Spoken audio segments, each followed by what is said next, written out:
it cannot come as a surprise to you. My pleasure, Candy. That Netanyahu has said, I am not going to negotiate with a government that's backed by Hamas. That can't be a surprise. No, it is a surprise, frankly speaking, but I expected him to find any pretext, any excuse to scuttle the talks, which is something he's been doing from the beginning. He has escalated settlement activities, the land theft, the siege of Jerusalem, the siege of Gaza. He has reneged on his agreements and obligations. I mean, he's even escalated violence. He's tried everything to destroy the talks.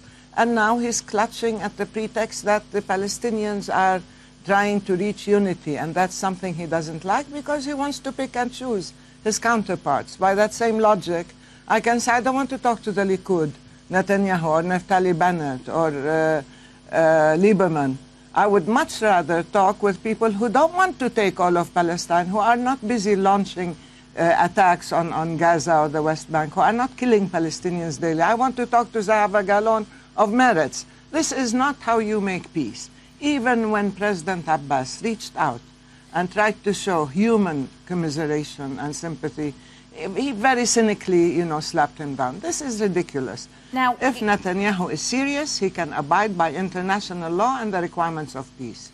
Now, he also said in that interview, as you heard, that if Hamas would recognize Israel and renounce terrorism and renounce violence, that he would come back to the table. Do you think Hamas will do that? Well, Hamas is not negotiating. What we're setting up is a government of independent professionals to deliver services, to build institutions, and to oversee elections. Full stop. The PLO is the body that represents the Palestinians and that negotiates on their behalf and that is empowered to sign agreements on their behalf. So the political address is not this government, but it is the PLO that remains the one body empowered to do that. In that sense, nobody's asking him to talk to Hamas or even to the government. And we know that the government is set up of independence.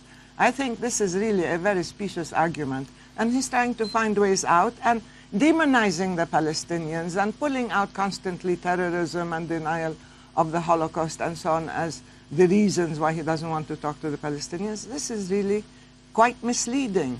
We want serious, substantive negotiations, and that's what is called upon. And John Kerry has really tried, has exerted enormous efforts. Nobody doubts his sincerity, dedication, tenacity, trying very hard to have talks with substance. Unfortunately, he didn't get much cooperation. And I want to ask you about the U.S. role in this in a minute, but first I want to read you something from a spokesman for Hamas, which came, I believe, after President Abbas put out the statement saying this will be our government.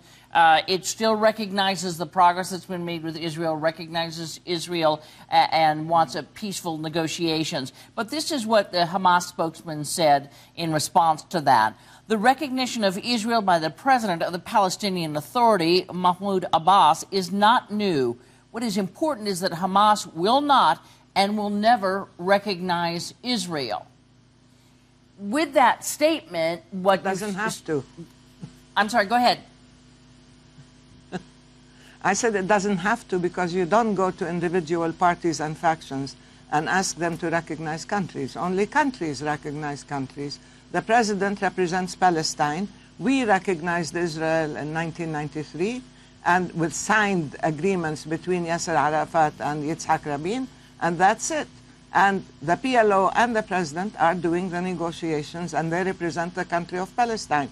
If we, again, by the same token, go back and ask every single Israeli party to accept our rights and to accept the two-state solution, we will find a very, very slim minority to talk to. Right. We do not negotiate with parties. You do not ask for recognitions from parties. These are all very flimsy excuses. I think it's time we deal with substance and with behavior. Let me ask you about the U.S. reaction. We had a national security advisor to the president here this morning, and he hinted at two things. First of all, that this unity government has been tried before and might not happen after all, and the U.S. was taking a wait and see, but also said that the U.S. certainly would reconsider aid to the Abbas government if indeed this union takes place. Your reaction to both of those?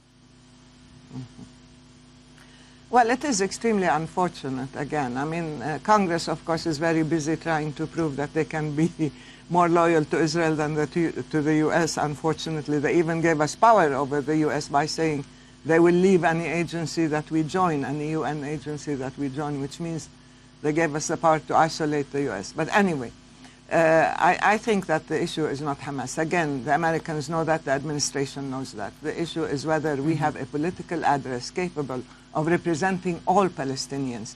Either you want to make peace with part of the Palestinians in the West Bank, a few people that you choose, or in the West Bank and Jerusalem, including Jerusalem and Gaza, and the 5.5 million Palestinians in exile.